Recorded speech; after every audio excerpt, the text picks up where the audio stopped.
Salam alaikum. Alors le sujet du mauvais œil, donc al-ayn et la jalousie, al-hasad,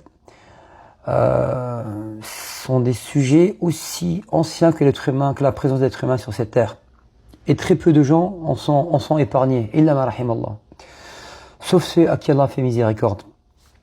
Le ayn est une vérité, ainsi que la jalousie, puisqu'ils sont cités de nombreuses fois, de nombreuses reprises dans le Coran et dans de nombreux hadiths, où notre prophète sallallahu alayhi wa sallam évoque le mauvais œil et son impact.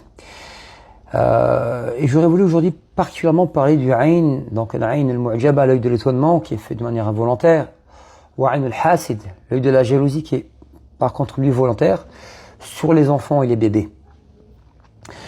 Le prophète a dit dans une parole, sallallahu alayhi wa sallam, Man ra'a fi nafsihi wa malihi wa waladihi ma yu'jibuhu fa yad'u Allahu bil baraka fa inna lana haqq. Celui qui voit en lui-même, dans ses biens et dans ses enfants, une chose qui lui plaît, alors qu'il invoque auprès d'Allah la bénédiction, car le mauvais œil est une vérité. Ce hadith nous apprend qu'on peut se toucher nous-mêmes, d'une manière involontaire, par le mauvais œil, impacter nos biens matériels, notre argent, et ainsi que nos enfants par le mauvais œil, ce qu'on appelle l'œil de l'étonnement. Et c'est pour cela que la vocation la plus appropriée et légiférée est le fait de dire Allahumma barik. Donc le fait de voir dans nos enfants une chose qui nous plaît, il faut invoquer Allah Azza wa Jal. Parce qu'il est du devoir des parents de préserver les enfants. De préserver les enfants du mauvais œil et de la jalousie extérieure. Et ceci en évitant de propager les photos sur les réseaux sociaux, surtout lors d'un mariage, d'un anniversaire ou d'un événement. Ne pas propager les photos des enfants. Ne pas trop parler d'eux au voisinage, aux gens, tel le fait de dire mon fils a réussi son examen, il excelle à l'école, il parle plusieurs langues, il a été accepté dans une école privée ou il est suivi par un club de football professionnel, par exemple.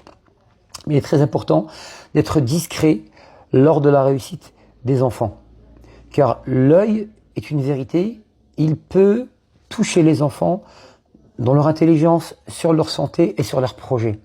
Et très souvent, l'impact du mauvais œil sur les enfants et les bébés se traduit par des terreurs nocturnes, le fait que l'enfant se lève en pleine nuit, pleurer sans raison apparente, de la température soudaine qui apparaît sans maladie, sans source infectieuse, de l'eczéma, du psoriasis, des crises d'épilepsie et du somnambulisme sans origine médicale.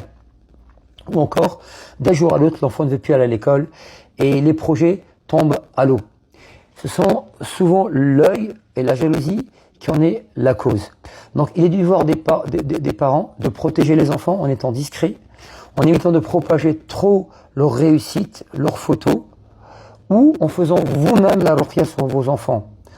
Le prophète sallallahu alayhi wa sallam a lui-même invoqué et fait la ruqya sur ses petits-enfants Al-Hassan ou Al-Hussein par cette invocation « U'idhukuma bikalimatillahi mati min kulli shaytanin wa hamma wa min kulli aynin lamma » ou encore en récitant sur eux, lors du coucher, en les mettant donc au lit le soir, les 3 dernières sourates qui sont sourate al-Ikhlas, Qul huwallahu ahad, sourate al-Falaq et sourate al-Nas, et puis après vous pouvez souffler sur vos enfants.